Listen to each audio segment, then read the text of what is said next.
Dre, welcome to the Leaders Lab. I am excited to be here, Ken. How are you? Yeah, I'm doing great, and I'm glad to have you here. I've had the privilege of getting to know you not directly, but through your show and through being on other shows. But our audience hasn't had that same privilege yet. So maybe if you could start with, or if we could start with you, giving us a little bit on your background, where you grew up, getting into basketball, etc. Sure. So I come from the city of Philadelphia. I was always into sports growing up. Now I'm based in South Florida. Got around to basketball pretty late in my adolescence, probably around age 14, but was always into sports overall. So basketball had a steep learning curve because I was starting so late compared to the other kids. So I only played 1 year of high school ball, walked on to play Division III college ball. Well, nobody was asking for me to play pro after I got out of school, even though I did play in college because it was only the Division III tier, which is the lowest, third lowest tier of college sports for those who don't know the sports world. Sure. And getting into the pros was a challenge. I had to learn how to market and sell myself, really. It wasn't like they were coming and looking for me. I had to go look for them. So I went to this event called an exposure camp, and this is in the summer of 2005. Give everybody a time frame here, and played pretty well there.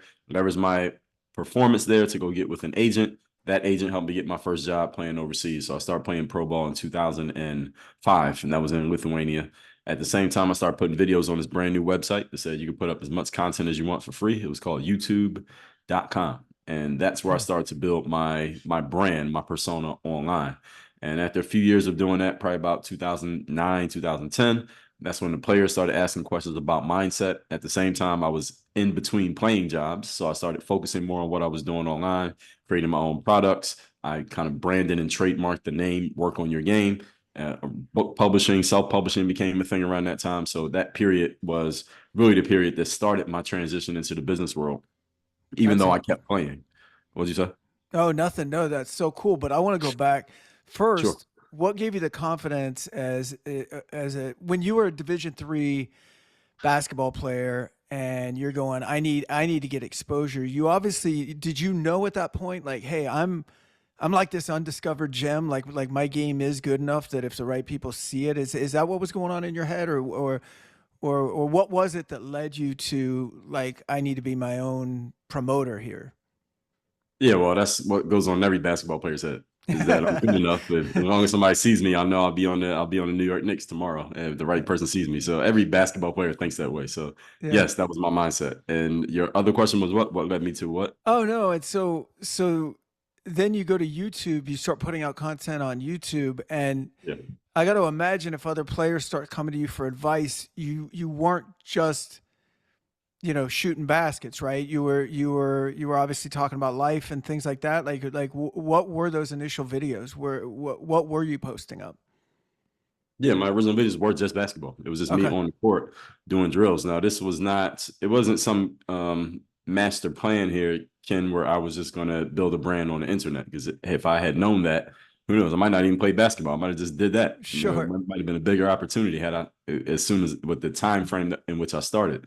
So it was just me putting some footage up of myself. It wasn't really me trying to get myself known online because at the time it didn't really matter to be known on the internet. Nobody cared about that. I Right. was just putting footage up of myself just to keep it because I had this footage on this thing called a VHS tape. You remember those Oh yeah. from back in the day? Yeah. So millennials listen to this. It's kind of like YouTube, but a physical version. So I had that video up, and people who were just looking for basketball help online, they just came across that video because there were so few videos out there at the time. So I just happened to get found randomly, and those players will leave comments and say, well, who are you? How often do you practice? Where do you play? And that's when I realized, well, hey, there's an audience of people who want to learn basketball. I had a cheap little $100 camera at the time, Ken. So I would just take it with me to the gym, and I would just record my own workouts, and I would take little pieces from those workouts and put them on YouTube. So that's how I got started. And it wasn't until around that 2009, 2010 period that I realized like I could do this this could actually be a thing. This is not just some random hobby. I could actually do this, and there's ways that you can make money from this. And once I realized that, that's when I kind of put my foot on the gas. Very cool. So as you were transitioning out of basketball, Plan B became Plan A, and you were able to accelerate directly into that role. Was there much of a transition, or did you go all in when you left basketball and go all into what I would call personal development, or at least creating an online brand? All right, great question. So between that 2009 to 2015, the whole period was the transition because even though I was still playing, people who know the life of a pro athlete, our long days of work are about 3 hours. Mm-hmm. So you have a lot of free time. So this is why you see athletes making rap albums and playing video games and doing all this stuff because we have free time. We can do whatever we want. I Sure. was on the internet, doing my thing. So were you about to ask something? Nope. Okay. So around that time, I started creating my own products, and this was just basketball related products at first. Self publishing became a thing, so I started writing books. Then I found out, well, if I can create products, I can also create courses. So I started creating courses, and that's where I started to get into I got into the personal development space. I didn't give this part was around that same period, the players who were following me started asking about the mindset piece because they found out about my background. So every once in a while, I think you asked about this earlier, I would make a talking video where it was just like this, where you could just see me and I'm just talking. And I would talk about, well, here's what happened in my 4 years of high school. Ninth grade, this happened. 10th grade, this happened. Here's how I got on the team finally. Or I walked on to play in college because a lot of players would ask about these things. Here's how I walked on. At the school I went to, it was like this. So I knew I had to do this and this and this to get on the team because a lot of players would ask about these things. So I would just explain what I did, just giving them my experience because this was helpful for them because this is what they were asking. And so I was just answering the questions they were asking. And then as they came to know my background, they said, well, this is interesting. This guy barely played in high school, walked on in college. Nobody was checking for him to play pro, but he made it anyway. What's the mentality behind someone who would do these things? Because a lot of them they felt like they needed that same thing because they saw a lot of their own journey and my journey. So for every one LeBron, you got about 100 or 1,000 Dre Baldwins, right? Sure. Because most people are not like him, right? Right. They're trying to get on, but nobody's calling their phone. They got to call other phones. So then I started talking about things like discipline, like showing up every day, which was the discipline, and believing in yourself and performing when it matters, the confidence. Keep going even when setbacks hit you, mental toughness, or just how to get started. Don't sit around and wait for someone to reach out to you. You got to reach out to them. Personal initiative. So those became the foundations of work on your game. And I started sharing those through these videos that I called the weekly motivation. I put those out every Monday. Now, at this point, I'm putting out videos every day. Now, the other 6 days of the week, Ken, is just basketball drills, shooting, dribbling, how to do the Kobe Bryant move, how to shoot like Steph Curry, etc. But every Monday would be the weekly motivation. And I did that every Monday for 400 Mondays in a row. And those videos are what started to bring the non-athletes into my world. So that's when I realized, oh, I can serve people who don't play sports with this stuff that I learned from sports. So I was doing all of that over that 5-6 year period between '09 and 2015. So when I stopped playing in 2015, I knew exactly who I was going to serve because I could keep serving the athletes with my programs and drills that I'd already made. I already had 8,000 videos online and I was selling products and most of them they all knew me. And then I could serve these people who don't play sports because they need the mindset piece. So that's how I transitioned. And so out of the gates, it was work on your mind, which is I'm sorry, work on your game, which is your brand now. Has it always been that? Is that what you came out with in 2015? Well, I started saying work on your game in 2009. Okay. So that's when I first started saying it. It was just from a video where I was talking to the players and telling them, hey, you all are playing too much Xbox and watching too much YouTube. You need to actually work on your game. You want to get good, you got to do what I'm doing. Because I recorded the video. I was in the gym when I recorded it. So I Right. said, well, look at me. I'm in the gym. You're at home watching YouTube. That's the difference between me and you. So you Right. need to work on your game. So when I said that, people liked that phrase. I wasn't trying to brand it. I was just saying it, but people liked it. And then I started running with it from there. So I was already saying work on your game for many years. And the good thing about the phrase, Ken, is that it doesn't relegate itself to sports. It's just Yeah. work on your game, whatever game. All right. Yeah. So it was perfect phrase. The way I see it is almost like a metaphor for work on your game. And right now, your game is marketing yourself. Right now, your game is setting up a structure and discipline during your week so that you can get all the stuff done you need to do to be well balanced. Or if Correct. you're in a corporate job, it's setting up your week, setting up your plan, having the right appointments, right, all of that. So Right. so as you've gotten more into this, I know that discipline is a big like kind of cornerstone of who you are and what you do and of the program. What does that word mean to you? What I mean, because I think a lot of people when they hear discipline, they think like punishment, right? But what is discipline to you, and how does that come into the work that you do? Well, discipline can be part of it. I mean, punishment can be part of discipline. It Yeah. definitely can be because what discipline is about, the way we talk about it here is showing up every day to do the work.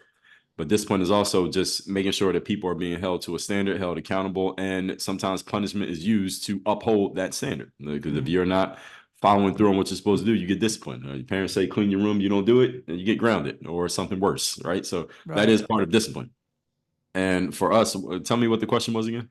No, I mean, I know it's kind of the cornerstone of who you are and of your programs, and I guess I'll expand on it and say, I, I interpret it as personal discipline is a lot of what you're talking about too when it comes to Right. people in leadership positions or even athletes where you're kind of, you're either going to make it or break it on your own efforts.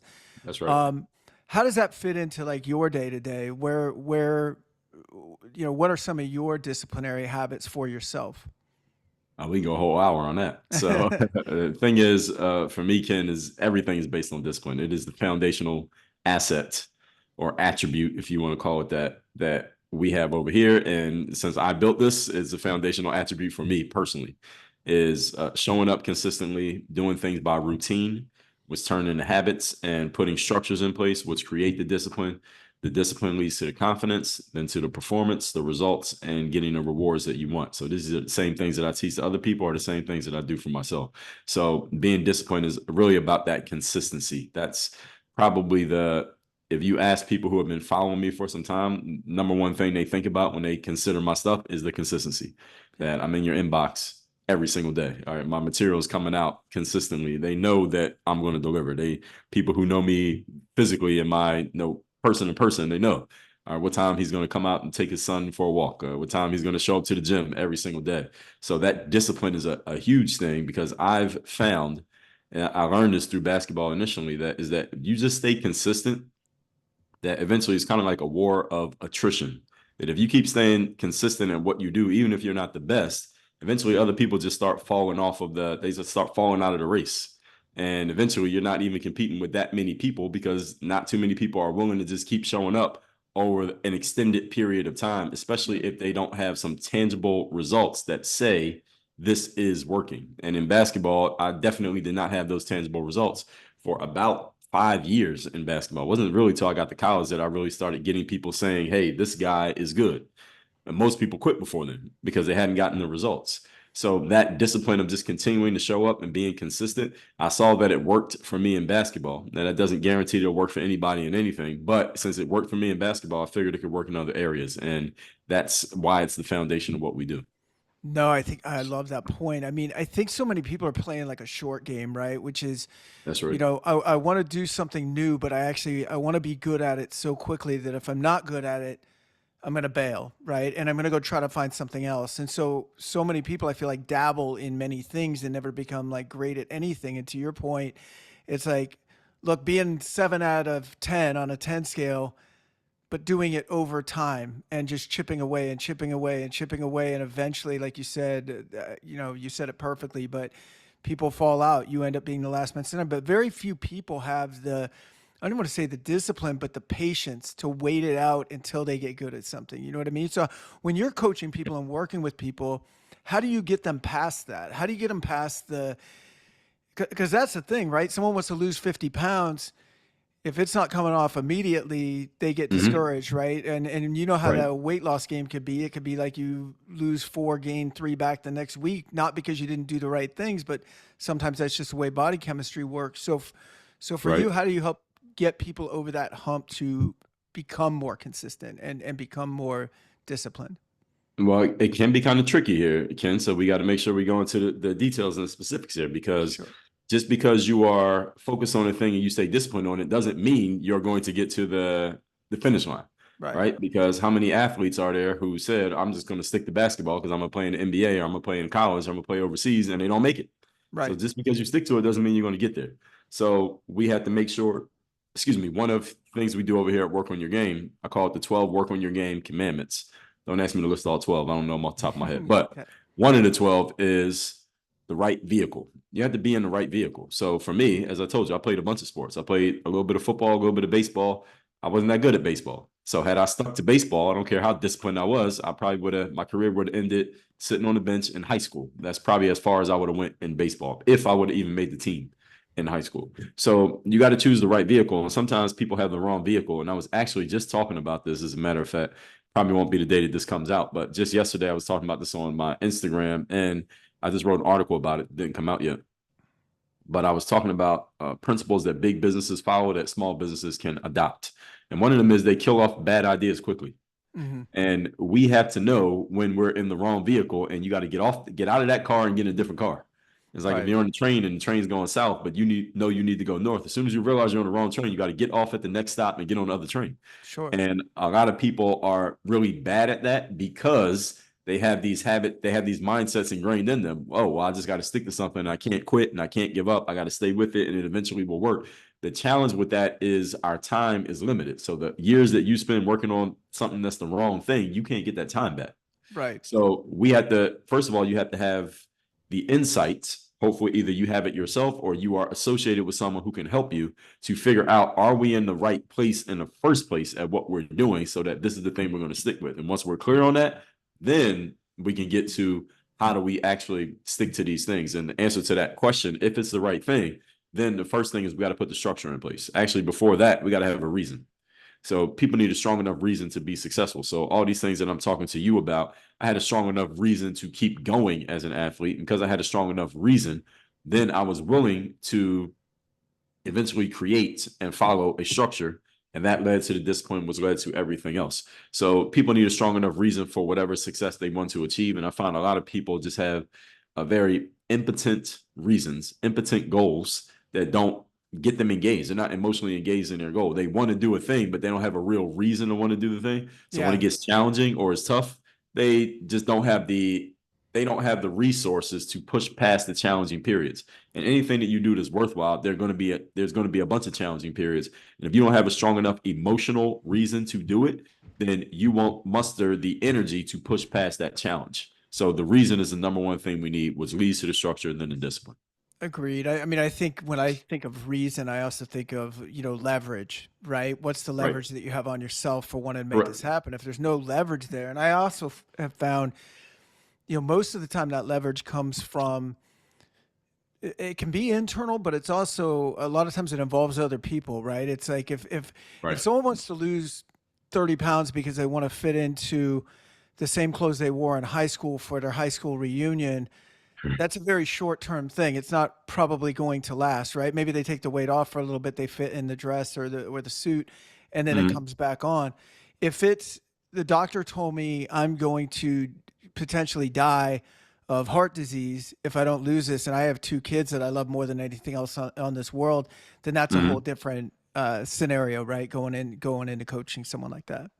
That's right. And now some people, it could be a good enough reason if they just want to, let's say you had a girl you didn't like in high school and you know Right, she's going to be there and you want to show off on her. So that might right. be a good enough reason. So it depends on the person, but whatever it is, it needs to be strong enough to push us past the challenging days. We call that the third day, that day when you realize that this thing is not going to be all fun and easy. Can you push past that? So you Right. need, Well, I feel like with you with basketball though, there was something in you that, because outsider looking in, you're a late bloomer. You come into basketball at 14. You saw something in yourself though that others probably didn't see yet. I mean, obviously, you said it took you 5 years to get good, so it wasn't until your probably second year in college, but you knew inside of you like I'm getting better. I'm getting better. There's a North Star that maybe no one else can see it in this outcome, but I can see it. Is that kind of how it was at that time? Again, you told me earlier like every basketball player feels like they're great, but you were yeah. right. I mean, you saw something in yourself early on. Is that why you kept pursuing it? 100%. And what you just said there also goes with it. It was every player. I mean, you go to walk on any college basketball gym in the country right now and ask all the players, do you think you can play pro basketball? Most of them will say yes. Right. Only 1% of us are going to play. So Right. 99 out of 100 is wrong. And what I tell people is the only way you know if you're right or wrong with something, the only way we really know is about how the story ends. That's Right. all that matters is the end of the story. Right. So had I done all of these things that we've talked about, but I didn't make it playing in college, and didn't make it playing in the pros, we probably wouldn't be having this conversation right now. You'd be talking to somebody else, Right. right? The fact that I made it makes the story, it makes it a happy ending story. And now I can use this story, I can leverage this and get myself on stages and in front of audiences, and people are like, wow, look what this guy did. But had I not made it, none of this would matter. None of that Right. effort would matter. None of that stuff. So how the story ends matters a ton. And this is I guess it's just the beauty of life, because you don't know how the story ends until you go through it. But you got to make the right decision as to what you're going to go through, because humans, we can only be in one place at a time. Yeah. You can't do everything. So you got to make a choice. Absolutely. And I think, I'm rewinding a little bit, but you were talking about having leverage, having a good why, or having a good reason for your goal. But then also, I think, and again, I'm paraphrasing, but you were talking about having kind of a realistic goal or the right vehicle of getting there, right? Like if I sometimes, have seen people at seminars that I've worked at and stuff in personal development where someone's never been in business before and they say, I want to build $1 billion company. And I'm like, okay, like I don't want to shoot down your dreams, but you got to get to point A before you get to point B. So I think having a goal that is tangible is also the right thing, right? And I think that when you're working with people, I mean, obviously it's up to them to ultimately decide if they're in the right vehicle or shooting for the right goal. But how much do you get involved with kind of reverse engineering? Like, in other words, you want to build $1 billion company. Why?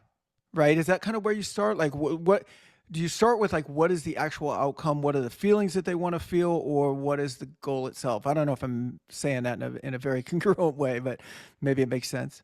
So you're asking, Ken, like if I'm working with someone who, let's say I'm coaching them? Yes. If you're Yeah. coaching So someone and you're trying to maybe, they've got a goal, but yeah. really trying to get to the essence of that goal. Again, what is the reason for that goal? What is the feeling that they're trying to feel or the outcome that they're trying to get? And I guess I'm wondering, what is your process in getting there with them? Okay, so when I have those conversations with people, the first thing I just ask them is, what's the challenge that you're dealing with? What's not working for you right now? What's the reason why we're even having this conversation? Because I Mm-hmm. mean, there's plenty of information out there online and in books, et cetera. So why are you talking to me? What are you not able to do on your own that you think I could help you with? So that's the first thing I want to find out. I may not language it that way, but that's what I want to find out. And usually people have a reason by the Yep. time they get to that point, and they tell you what that is. And then I just go into a discovery process, just finding out what have they tried, what are they doing, what do they want to get to, why are they want to get to this, what has worked, what hasn't worked. And then I want to know what the goals are. What is it that you want to achieve? Let's say we do this. Let's say we get you to making your first $10,000 a month, or your first six-figure year, or you can take your business from $250,000 to $500,000. What is it what happens then? Let's say you do it. Then what? And then they'll tell you, they'll just paint the picture of what the outcome is that they want. And if I believe that what we're offering can help them get there, then I tell them that, and I tell them how our program works. So for me, it's just a matter of which questions that you ask. And I think a great coach's number one ability is the ability to ask questions, not our ability to spew information, even though we all have a ton of it. The key is asking the right questions, because the right questions lead to insights, and that's my superpower, is insight. My ability to ask people the right questions and then to help them see, like, I know you want to address these things over here, but if we address these things over here, that'll render those irrelevant. And sometimes they're not aware of these other things that they should be looking at, and that's my job, to step in and help them see what they can't see. But they have to see it, because if they don't see it, doesn't matter what I see or what I tell them, it'll go in one ear and out the other. So we have to change how they're seeing things, and they have to come upon it kind of on their own, but with my guidance. That's my job, is to guide them along. Right. I feel like you can nudge people in there, but again, unless they internalize it, it's your That's right. goal, not theirs at that point, right? And I Right. see a lot of coaches do that. I've done it myself because I want something for someone sometimes more than they want it for themselves, right? And I'm like, why don't you Right. just do this? Um, so coming back to discipline for a minute. So let's assume someone's got a goal that is tangible or realistic. Let's say that they've got the right reasons. Mhm. Is coming back to discipline, is that kind of the most common reason that you see people not succeed? Is that discipline and that not just discipline, but I guess repetitive discipline or consistency in their discipline? Is that the number one reason you see people, I want to say fail, but not get to their goals or kind of keep hitting the reset button or doing a New Year's resolution or whatever it is? That's a good question. What type of person we're talking about? I work with so many different types. Yeah, I think in general, I'm just wondering if when you see people that again are on the right track, they are aligned to their goal, they do have the resources, they have the reasons, but they're not getting it done. Mhm. Is the common thread there usually the consistency in their discipline? Often it is the discipline, a lack of consistency in what they're doing, but that lack of discipline is usually because they're not following the structure. Because if someone's working with me, then there is a structure for them to follow, and they just stop following it or they're not following it. And the reason people don't follow a structure is because they don't have a good enough reason to follow the structure. Right. That's often what will be the case. Now, if it's someone who I'm not working with and they're not getting the outcome they want, often it's because they just have a bad formula. They Yep. think that they need to do A, B, and C when they actually need to do D, E, and F. They just don't know what they don't know. So it's often unconscious incompetence. They don't know what they're doing. But if I'm working with someone directly and they have direct access to me, usually we can keep them on track. Now, if they get off track a little bit and I have to get them back on track, then it may take us a little bit longer than it should take through no fault of my own, but sometimes people just don't follow through the way that they're supposed to. But if someone's working with me, we usually get to what we're going to get to because they know that they're going to be talking to me, and that accountability alone is enough. And a person has to already be ready to be held accountable to where they get to the point that they even want to have a coach. Right. Because if they're not willing to be accountable, they're probably not going to talk to someone like me in the first place because Right. they know what comes with this. Right. So often, like the people who are not, they don't have any guidance when they are coming up short. Often it's they just don't have the right. They have what I call an inaccurate formula. So they think they need to do certain things, but what you're doing is not going to get you there, no matter how hard you work at it. That's often the problem I see. Yeah, because you're reminding me just in our short talk here and what I've researched you online and listened to your TED talk and stuff of, yeah, if someone's signing up to work with Dre, it's almost like, okay, I'm going all in because this isn't going to be a, um, okay, see you next week and we'll just have another chat about the same stuff. I'm guessing you end calls with them setting action points, dates, setting up their calendars, things like that. Is that accurate? I mean, you're pretty direct in Mm. your approach. It sounds like this is what we're doing. This is what we're not doing. Right. Yes. So what we do is a part of the strategy piece is we do what we call roadmap in reverse. So what we do is literally map out what are we going to do here? All right, Right. where you want to get to? Well, once I get clear on what they want to get and how they want to do it and how soon they want to do it, then I say, okay, well, if we're going to do this by this point and you want it this way, here are the things you're going to have to do. Are you ready for that? Are you ready to make that kind of investment? And Right. if they say yes, then okay, here's what we need to do. And often if they give me a yes, that means they are committing to doing some things that are vastly different than what they've been doing. Right. As long as they're okay with that, then we move full speed ahead. And at some point, you're probably gonna have to talk them off the ledge, right? Right. Because this discomfort of moving people out of their comfort zones, it's the reason why people go and get consultants and coaches and sign up for courses and go to conferences because they understand that their current pace is not going to get them where they want to go.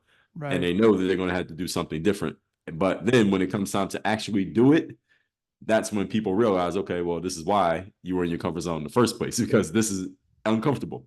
Right. And it's the people who are willing to push past that; those are the ones who end up reaching their goals. But I tell people that up front before they even get in with me, before you pay me $1. All right, here's what is going to be required of you. All right, are you okay with doing that? And as long as I get a yes, then we move forward.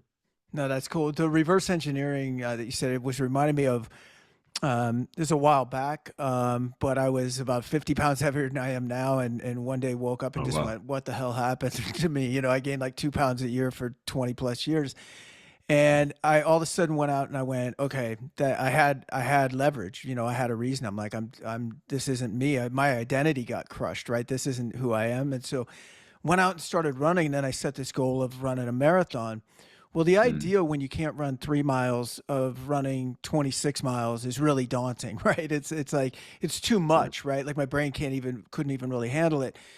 But when you reverse engineer it, and I had a coach that helped me do that, is I said, well, first of all, I don't even need to worry about running 26 right now. The longest training run is going to be 20 miles, and that's going to Right. be about 4 to 6 weeks before the actual marathon. So that's down the road. Well, what do I need to do to run 20 miles? Well, the week before I run 20 miles, I need to be able to run 18. And the week before that, I need to be able to do 16.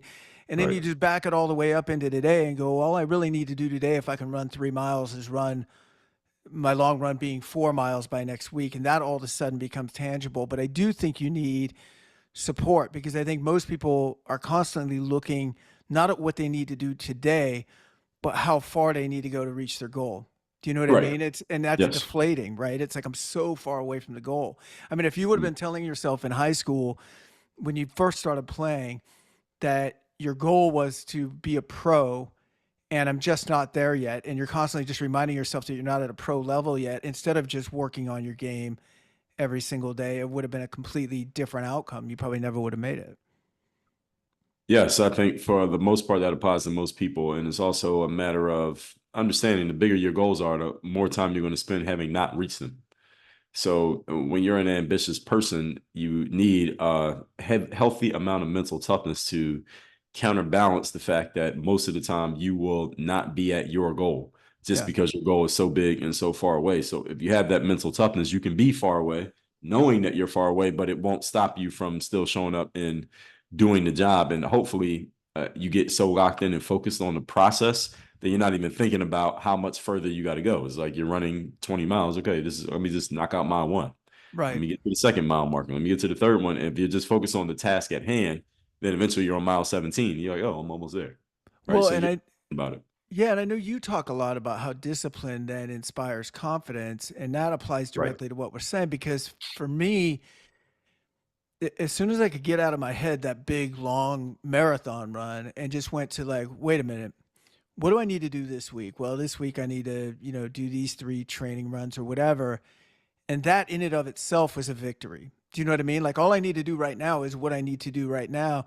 If I know that the plan I have and the roadmap I have is going to produce the results that I want, then all I need to do to get a win right now is follow the plan right now, right? And that would give me confidence because like, okay, there's week 1 in the bag. We did it. Let's move on to week 2, right? Mm. And maybe this whole training plan is 40 weeks or 1 year or however long it is based on their goals. But yeah, talk a little bit more about the relationship of discipline and confidence, if you could. Sure. So I always tell people that, well, number one thing, Ken, is people are always looking for confidence. Most Yeah. people, when they're looking to improve their performance, the first thing they want to do is get more confident because they believe correctly that the more they believe in themselves, the more things they're willing to try, and the more things they'll actually do. And eventually that'll lead to more outcomes and success. And this is all true. The challenge is people don't know where confidence comes from, and confidence comes from discipline. So most people who who are very confident in a specific aspect of life usually are very disciplined in that aspect. That's the reason why they're confident. They have earned their right to be confident through the consistent disciplines. So discipline is showing up and doing the work. Confidence is just your belief in your ability to do a thing. So that's how discipline leads to confidence. So what people need to do is, again, follow the process, follow the structure, do the work. And when you know you've done your homework, then you feel confident that you'll pass the test, Right. metaphorically speaking. So that's how discipline creates the confidence. No, I love it. I want to switch gears just a little bit personally. I got a couple of questions I want to ask you personally, because you are like, when I look at the amount of material you put out and the way that your mindset is, it's like you're a machine a little bit. Like you just crank stuff out. You don't miss very often. When do you break? How do you break? Like, do you take, I mean, you've recorded 2,700, I think, podcast episodes I was looking at today, maybe more, something like that. Um, like for you, do you set time to just go like, okay, I'm turning it off now and there's not going to be any podcast episodes this week, or do you pre-record them, or like what do you do to give yourself a break? Well, yeah, we're close to 2,900 now. I think over Oh 2,900. wow. Okay. And it can, but one of the things that I like to do, I always record more than I need. So to Okay. answer your question there, so we're probably 40 or 50 episodes ahead of the calendar right now. Got So I it. always try to stay ahead of the calendar. So if I ever decide to take some time off, or I need to take time off, or I get sick and I can't talk, excuse me, it's not like the show's going to stop. So I'm always ready ahead of time. And I appreciate the compliment. For me, when do I take time off? Yeah, like 5:30 today, I'll be done, and I'll take my son on a walk. I'll have a little snack, go to sleep, and wake up tomorrow, and then I'll start working again. So my break is when I finish work today until I start work tomorrow. So that's Excellent. my mindset of it. And the thing is, for me, it's really thinking about creating I guess you can call it creating a legacy. A lot of people like to say that, but I really just want to put the assets in place to where if and when I decide I don't want to work anymore, I've already laid the groundwork for positioning myself to do so. So Sure. where I can take all the material that I have created and I can, there's a million ways to repurpose stuff these days and put the systems in place to where that stuff can be bought and sold and marketed to where even I don't have to do it. Or my son, who's not even 2 years of age yet, I can document exactly how he could take all my stuff and put it on autopilot and sell it and make money himself when I'm not around anymore. And he can still have his own business. All you got to do is put mine on auto and he got money coming in. So I want to make sure that all those things are in place, even for me, not even for him, for me. Let's say I don't Sure. want to work anymore 10 years from now. Do I have the material in place to where I can do that? I want to be in that position. So that's one of the reasons why I create as much as I do now. But right now you're in build it mode right now. I mean, Absolutely. you're pushing out and you're passionate about it. So it's not like you're coming in going, "Oh God, I gotta talk into the mic again today." It's like That's right. you're fired up and still building it. That's amazing. Well, tell me anything else you have for us. Thanks for taking some time. We'll definitely put all the ways to contact with you. Links to your podcast and all of that will be in our show notes. Anything you want to close out with today, Trey? Yeah, just letting everybody know that we all have a game. Everybody has a game that you're in, whether you're a librarian, a mechanic, an author, an athlete, or you're just trying to figure it out. And your job is to figure out what game you're in. There's a lot of people get it wrong as to what game they're actually in. Once you know what game you're really in, then you have to work on your game so that you can go out there and perform. Then you create an opportunity for yourself. And when you create that opportunity, now you got to do it. This is a performance and a results-based business. You got to perform and produce results. And when you produce results consistently, you can get whatever rewards you want. And most of us, we go to work every day because we want certain rewards. So if you want to name your reward, you must produce results. And that's it. Awesome. Thanks so much, Trey. It's great to meet you. Absolutely. Thank you for having me on. Thanks for sharing your platform. You got it, sir. Take care.